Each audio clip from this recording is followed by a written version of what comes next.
Did you know that if you ask most people to sum up the Vietnam War, 95% will probably give you the exact same three words?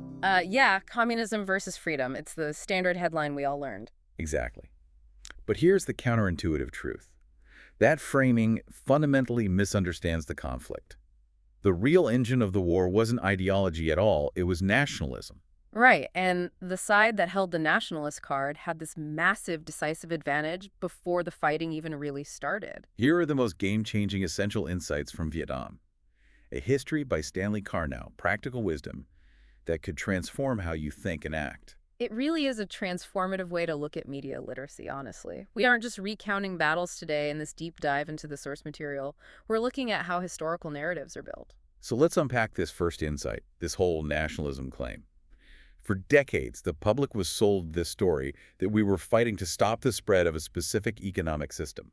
But as Karnow explains in his book, and keep in mind he is a mainstream historian, he actually admits that by 1954, quote, reputable Vietnamese nationalists outside the ranks of the Viet Minh were scarce. Wait, scarce?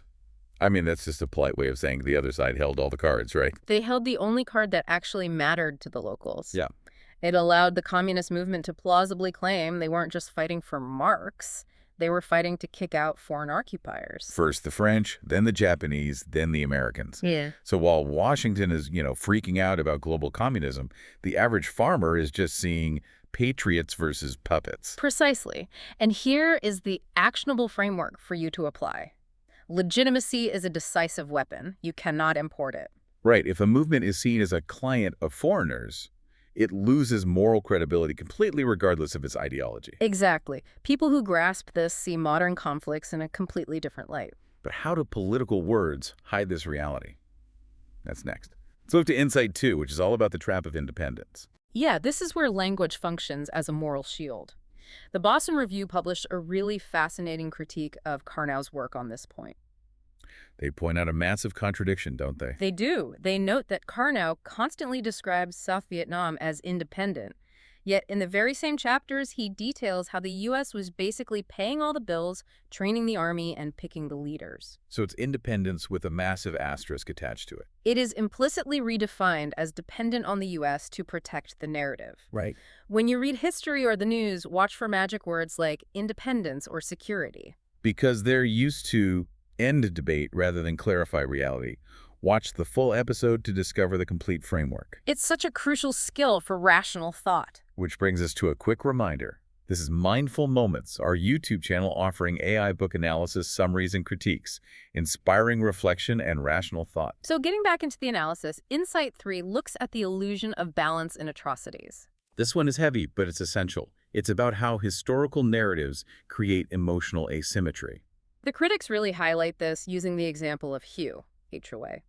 The source notes Karnow frames communist violence there as butchery. Which is a morally absolute term. Exactly. But when he frames U.S. violence, like massive bombing campaigns and firepower, it's described as misguided idealism. Or a tragedy.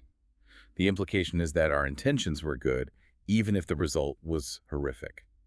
We're just reporting the text here, not taking sides, but that contrast is glaring. It tells you how to feel without you even noticing the manipulation. So a balanced history isn't just about allocating blame, it's about checking if the emotional tone and standards of evidence are applied equally to both sides. Which brings us to our final insight, interrogating the map. Treating the book as a map, not a mirror of reality. You have to remember, Karnow's book was a companion product to a massive PBS series. It literally shaped public memory. The whole objective history problem. The takeaway here is to separate the narrative's common sense from what the author actually demonstrates with evidence. Always ask yourself, what assumptions are steering this story? That is the ultimate tool for reading any nonfiction. Start with our 5-minute essential insights, then dive into the in-depth analysis. Next, the summary, ending with the comprehensive critique. It's the best way to uncover those hidden assumptions yourself. Discover genre-based book podcasts at Mindful Moments. Subscribe and nourish your mind on the go.